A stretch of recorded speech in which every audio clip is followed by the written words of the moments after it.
नमस्कार। आज के इस वीडियो में हम वाक्य किसे कहते हैं, वाक्य के कितने अंग होते हैं और वाक्य के भेद को बड़े ही आसानी से और सरल शब्दों में समझेंगे। आप वीडियो को पूरा अंत तक देखें, वाक्य आपके दिमाग में हमेशा के लिए फिट हो जाएगा।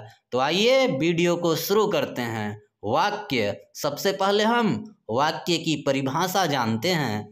शब्दों का अर्थपूर्ण और व्यवस्थित समूह वाक्य कहलाता है। क्या कहा? शब्दों का अर्थपूर्ण और व्यवस्थित समूह वाक्य कहलाता है। कैसे? उदाहरण देखिए, मोहन घर जाता है। इस वाक्य में मोहन घर जाता है, यह कई सारे शब्द हैं, यह शब्दों का समूह है, लेकिन अर्थपूर्ण और व्यवस्थित भी है, इसलिए हम इसे वाक्य कहेंगे। मोहन घर जाता है, इससे अर्थ प्रकट हो रहा है कि हाँ, मोहन घर जाता है, और यह व्यवस्थित है। पहले कर्ता है, कर्म है, फिर क्रिया है। व्याकरण के नियम से सब शब्द व्यवस्थित हैं। तो ऐसा शब्दों का समूह जो अर्थपूर्ण और व्यवस्थित हो उसे वाक्य कहते हैं। दूसरा उदाहरण देखिए, राम गीत गा रहा है। राम गीत गा रहा है, यह शब्द हैं, लेकिन यह शब्दों का समूह अर्थपूर्ण है। इससे अर्थ प्रकट हो रहा है कि राम गीत गा रहा है, और यह शब्द व्यवस्थित भी हैं। तो शब्दों के अर्थपूर्ण और व्यवस्थित समूह को वाक्य कहते हैं। अब जानेंगे वाक्य के अंग। तो दोस्तों, वाक्य के 2 अंग होते हैं, याद रखिएगा। कितने अंग? 2 अंग। पहला उद्देश्य, दूसरा विधेय। उद्देश्य क्या होता है? जिसके बारे में बात की जाती है, जिसके बारे में बात कही जाती है, उसी को उद्देश्य कहते हैं। जैसे उदाहरण देखिए, रामू फल काट रहा है। रामू फल काट रहा है, तो इस वाक्य में किसके बारे में बात की जा रही है? रामू के बारे में। तो ये रामू काका क्या हो गए? उद्देश्य। दूसरा वाक्य देखिए, पिंटू बहुत हंसता है। इस वाक्य में किसके बारे में बात की जा रही है? पिंटू के बारे में। तो पिंटू हो गया उद्देश्य। दोस्तों, उद्देश्य को कर्ता भी कहते हैं, ये भी याद रखिएगा। उद्देश्य को कर्ता भी कहते हैं। दूसरा है विधेय। विधेय क्या होता है? जो बात कही जाती है उसको विधेय कहते हैं। मैंने क्या बताया? जिसके बारे में बात की जाए उसको उद्देश्य कहेंगे। जैसे यहाँ रामू के बारे में बात की जा रही थी, पिंटू के बारे में, तो पिंटू और रामू उद्देश्य हो गए, इन्हें कर्ता भी कहेंगे। दूसरा आपको जानना है विधेय। जो बात कही जाती है, जो बात कही जाती है उसको विधेय कहते हैं। जैसे रामू के बारे में क्या बात कही जा रही है कि काट रहा है, तो ये क्या हो गया? विधेय। दूसरे वाक्य में पिंटू के बारे में कौन सी बात कही जा रही है? बहुत हंसता है, तो ये बहुत हंसता है क्या हो गया? विधेय। विधेय को क्रिया भी कहते हैं, याद रखिएगा। कर्ता यानी उद्देश्य, जिसके बारे में बात की जाए। दूसरा विधेय यानी क्रिया, जो बात कही जाए वो आपका विधेय या क्रिया होता है। इतना तो आप समझ गए होंगे। अब अगला देखिए, वाक्यों का वर्गीकरण। दोस्तों, रचना के आधार पर वाक्य 3 प्रकार के होते हैं। कितने प्रकार के? 3। याद रखिएगा। पहला सरल वाक्य, दूसरा मिश्र वाक्य, तीसरा संयुक्त वाक्य। रचना के आधार पर वाक्य 3 प्रकार के: सरल वाक्य, मिश्र वाक्य और संयुक्त वाक्य। अब हम एक एक करके रचना के आधार पर वाक्यों को जानेंगे। आप भी देखिए। सरल वाक्य, सबसे पहले सरल वाक्य। सरल वाक्य क्या होता है? जिस वाक्य में एक ही उद्देश्य और एक ही विधेय होता है। उद्देश्य और विधेय अभी मैंने आपको पिछले स्लाइड में बताया। उद्देश्य मतलब कर्ता और विधेय मतलब क्रिया। या इसको ऐसे भी समझ लीजिए, उद्देश्य का मतलब जिसके बारे में बात की जाए और विधेय का मतलब जो बात कही जाए वो विधेय। कर्ता और क्रिया, कर्ता हो गया उद्देश्य और क्रिया हो गया विधेय। तो जिस वाक्य में एक ही उद्देश्य यानी एक ही कर्ता और एक ही विधेय यानी एक ही क्रिया हो उसे सरल वाक्य कहेंगे।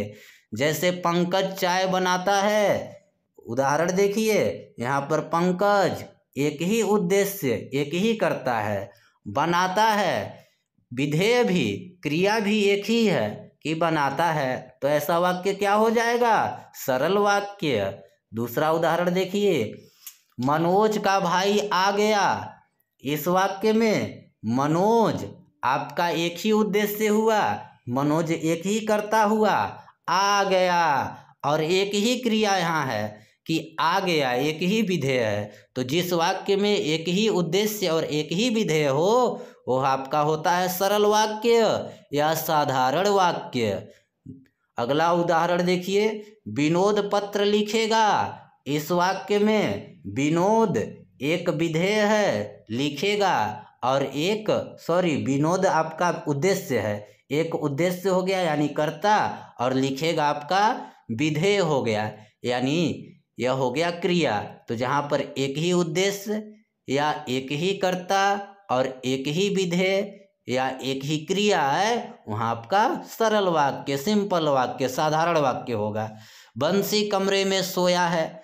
इस वाक्य में देखिए, बंसी एक ही उद्देश्य या कर्ता है, कमरे में सोया है, और सोया है एक ही क्रिया भी है, एक ही विधेय भी है, तो यह वाक्य आपका सरल वाक्य हो गया। अब देखिए मिश्र वाक्य। मिश्र वाक्य क्या होता है? देखिए, जिस वाक्य में एक प्रधान या मुख्य उपवाक्य हो, ध्यान दीजिएगा, जिस वाक्य में एक प्रधान या मुख्य उपवाक्य हो और उस पर अन्य उपवाक्य आश्रित हों उसे मिश्र वाक्य कहते हैं। मैंने क्या कहा कि जिस वाक्य में एक ही प्रधान या मुख्य उपवाक्य हो और उस पर अन्य उपवाक्य आश्रित हों उसे मिश्र वाक्य कहेंगे। अभी मैं आपको ये पूरा बहुत ही आसानी से क्लियर करूँगा, पहले समझिए। मिश्र वाक्य में आपको ये चिन्ह जरूर मिलेंगे, ये योजक हैं, ये शब्द मिश्र वाक्यों के बीच में जरूर आते हैं, इनको आप ध्यान रख लीजिएगा। ये आपका ट्रिक हो गया एक तरह से, कि जैसे कि, जो, क्योंकि, जितना, उतना, जैसा, वैसा, जब, तब, जहाँ, वहाँ, जिधर, उधर, अगर, यदि, तो, यद्यपि, तथापि, यह आपके मिश्र वाक्य के योजक हैं। यह शब्द मिश्र वाक्य में जरूर मिलते हैं। जैसे देखिए उदाहरण के माध्यम से मैं आपको मिश्र वाक्य समझा दूंगा। मैं जानता हूँ कि तुम चित्रकार हो। इस वाक्य में देखिए, एक उपवाक्य प्रधान या मुख्य है कि मैं जानता हूँ, यह प्रधान या मुख्य उपवाक्य हो गया। कि तुम चित्रकार हो, कि तुम चित्रकार हो, यह वाक्य इस प्रधान वाक्य पर आश्रित है, तो यह आपका मिश्र वाक्य कहलाएगा। और यहाँ पर आपको की का चिन्ह भी मिल गया, की रहता है इसमें। मैंने आपको बताया था कि मिश्र वाक्य में ये सब चिन्ह आपको जरूर देखने को मिलेंगे, तो आप पहचान लेंगे कि मिश्र वाक्य है। जो मेहनत करता है वो सफल जरूर होता है। इस वाक्य में भी देखिए, एक उपवाक्य मुख्य है, प्रधान है कि जो मेहनत करता है, और दूसरा उपवाक्य आश्रित है पहले पर कि वो सफल जरूर होता है। सफल कब होता है? जब वो मेहनत करता है। तो जो मेहनत करता है आपका मुख्य या प्रधान उपवाक्य हो गया, और वो सफल जरूर होता है, यह पहले वाक्य पर, प्रधान वाक्य पर आश्रित उपवाक्य है। तो यह आपका हो गया मिश्र वाक्य। और यहाँ पर आपको चिन्ह भी मिल गया कि जो और वो, कि जो मेहनत करता है वो सफल जरूर होता है। और उदाहरण देख लीजिए, यह वही बालक है। जो कल नहीं आया था। इस वाक्य में यह वही बालक है, यह प्रधान या मुख्य उपवाक्य हो गया। और जो कल नहीं आया था, जो कल नहीं आया था, यह उपवाक्य इस प्रधान उपवाक्य पर आश्रित हो गया। जो कल नहीं आया था यह वही बालक है, यह वही बालक है प्रधान उपवाक्य, और जो कल नहीं आया था यह आश्रित उपवाक्य हो गया। यह उपवाक्य पहले वाले उपवाक्य पर आश्रित है। और यहाँ पर आपको जो का चिन्ह भी मिल गया, तो ऐसा वाक्य क्या कहलाएगा? मिश्र वाक्य। वह जिस घर में रहता है वह मेरा है। यहाँ में छूट गया है कि वह जिस घर में रहता है वह मेरा है। तो देखिए यहाँ भी वह जिस घर में रहता है, यह आपका प्रधान उपवाक्य हो गया, वह मेरा है। यह उपवाक्य पहले वाले वाक्य पर उपवाक्य पर आश्रित है। और यहाँ पर आपको वह जिस घर में रहता है वह आपका यहाँ पर योजक शब्द भी मिल गया कि वह जिस घर में रहता है वह मेरा है, तो यह आपका मिश्र वाक्य हो गया। मैं जिधर देखता हूँ उधर तुम ही नजर आती हो। आजकल आप लोग के साथ ऐसा होता है कि मैं जिधर देखता हूँ उधर तुम ही नजर आती हो। यहाँ भी देखिए मैं जिधर देखता हूँ, यह आपका प्रधान या मुख्य उपवाक्य हो गया। उधर तुम ही नजर आती हो, यह आश्रित उपवाक्य हो गया। यह उपवाक्य पहले वाले प्रधान या मुख्य वाक्य पर आश्रित है। और यहाँ पर जिधर और उधर जैसा आपका शब्द भी आया है, तो जहाँ जिधर और उधर भी आता है वहाँ आपका मिश्र वाक्य होता है। समझ रहे होंगे आप। लास्ट उदाहरण देखिए, यदि वर्षा होती तो कृषि नहीं सूखती। यदि वर्षा होती तो कृषि नहीं सूखती। पहला उपवाक्य यदि वर्षा होती, दूसरा तो कृषि नहीं सूखती। पहला उपवाक्य प्रधान या मुख्य उपवाक्य है और दूसरा तो कृषि नहीं सूखती, यह पहले पर आश्रित है। और यहाँ पर आपको तो का चिन्ह भी मिल गया और यदि का। तो जहाँ पर यदि और तो का चिन्ह मिले और पहला वाला वाक्य प्रधान या मुख्य हो और अन्य उपवाक्य उस पर आश्रित हो, तो ऐसा वाक्य क्या कहलाएगा? मिश्र वाक्य। समझ गए होंगे ना। अब लास्ट देखिए, संयुक्त वाक्य। जिस वाक्य में दो या दो से अधिक स्वतंत्र प्रधान उपवाक्य हो उसे संयुक्त वाक्य कहते हैं। क्या कहा गया? कि जिस वाक्य में दो या दो से अधिक स्वतंत्र प्रधान उपवाक्य हो। स्वतंत्र प्रधान का मतलब कि वो वाक्य जो अपने में पूर्ण हो, वो वाक्य जो किसी पर आश्रित न हो, ऐसा वाक्य क्या कहलाएगा? स्वतंत्र प्रधान उपवाक्य। तो देखिए, जिस वाक्य में दो या दो से अधिक स्वतंत्र प्रधान उपवाक्य हो उसे संयुक्त उपवाक्य कहेंगे, संयुक्त वाक्य कहेंगे। उदाहरण देखिए, पिंटू खेलता है और चिंटू हंसता है। इसमें पिंटू खेलता है एक उपवाक्य हो गया और चिंटू हंसता है दूसरा उपवाक्य हो गया। यह दोनों उपवाक्य स्वतंत्र प्रधान हैं। अगर किसी एक को हटा दिया जाए तो भी दूसरे का अर्थ पर प्रतीत होगा, दूसरे के अर्थ पर कोई प्रभाव नहीं पड़ेगा। दोनों उपवाक्य पूरी तरह से स्वतंत्र हैं। तो जिस वाक्य में दो या दो से अधिक स्वतंत्र प्रधान उपवाक्य हो उसे संयुक्त वाक्य कहते हैं। और इसके जो चिन्ह हैं उसको नोट कर लीजिएगा। किंतु, परंतु, लेकिन, तथा, या, एवं, अथवा, और, बल्कि, अतः, इसलिए, यह संयुक्त वाक्य के चिन्ह हैं। वाक्यों के बीच में आपको यह चिन्ह जरूर मिलेंगे। जैसे पिंटू खेलता है और चिंटू हंसता है, तो यहाँ पर देखिए और आया ना, और है।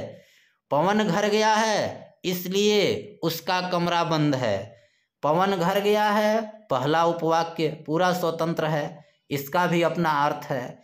इसलिए उसका कमरा बंद है, उसका कमरा बंद है, यह दूसरा उपवाक्य हो गया। यह भी पूरी तरह से स्वतंत्र है कि उसका कमरा बंद है, यह भी अर्थ प्रकट कर रहा है। और इसके बीच इसलिए का चिन्ह भी है। तो आप जान गए ना कि यह कौन सा वाक्य है चचा, संयुक्त वाक्य।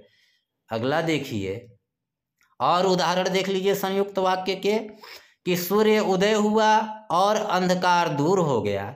यहाँ पर पहला उपवाक्य सूर्य उदय हो गया, सूर्य उदय हुआ। दूसरा उपवाक्य अंधकार दूर हो गया। तो देखिए दोनों उपवाक्य स्वतंत्र हैं, दोनों में से किसी को हटा दें एक को तो भी दूसरे का पूरा पूरा अर्थ होगा, और इसके बीच और का चिन्ह भी आया है, तो यह आपका हो गया संयुक्त वाक्य। अगला उदाहरण, मैंने बहुत सी पुस्तकें पढ़ी किंतु मेरे प्रश्न का उत्तर नहीं मिला। इसमें भी देखिए मैंने बहुत सी पुस्तकें पढ़ी, एक उपवाक्य हो गया, और दूसरा किंतु मेरे प्रश्न का उत्तर नहीं मिला, मेरे प्रश्न का उत्तर नहीं मिला। दोनों उपवाक्य पूरे तरह से स्वतंत्र हैं, दोनों अपना अपना पूरा अर्थ प्रकट कर रहे हैं, दोनों कोई किसी पर आश्रित नहीं है। तो यह हो गया आपका संयुक्त वाक्य, और इसके बीच आपको किंतु का चिन्ह भी मिल गया जैसा कि यहाँ था। अगला उदाहरण लास्ट देखिए, वह पैसे से निर्धन है किंतु उसका हृदय बड़ा है।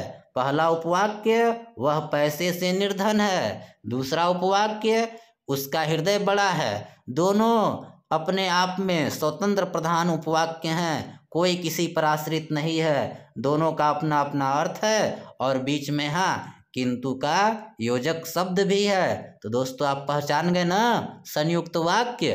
अगर यह वीडियो आपके दिमाग में धंसा होगा, कंसेप्ट समझ में आया होगा, तो वीडियो को लाइक कर दीजिएगा और चैनल को सब्सक्राइब कीजिएगा। फिर से हमारे चैनल पर हिंदी व्याकरण पढ़ने आइएगा। आप सभी का धन्यवाद।